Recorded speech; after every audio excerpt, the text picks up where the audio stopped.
مسلمانوں، سب نمازیں خصوصاً بیچ کی نماز یعنی نماز عصر پورے اہتمام کے ساتھ ادا کرتے رہو اور اللہ کے آگے ادب سے کھڑے رہا کرو.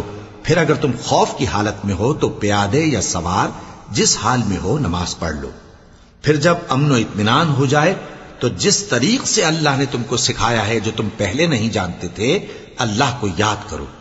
اور جو لوگ تم میں سے مر جائیں اور عورتیں چھوڑ جائیں وہ اپنی عورتوں کے حق میں وصیت کر جائیں کہ ان کو 1 سال تک خرچ دیا جائے اور گھر سے نہ نکالی جائیں. ہاں اگر وہ خود گھر سے چلی جائیں اور اپنے حق میں پسندیدہ کام یعنی نکاح کر لیں تو تم پر کچھ گناہ نہیں. اور اللہ زبردست ہے، حکمت والا ہے. اور مطلقہ عورتوں کو بھی دستور کے مطابق نان و نفقہ دینا چاہیے. پرہیزگاروں پر یہ بھی حق ہے. اسی طرح اللہ اپنے احکام تمہارے لیے بیان فرماتا ہے تاکہ تم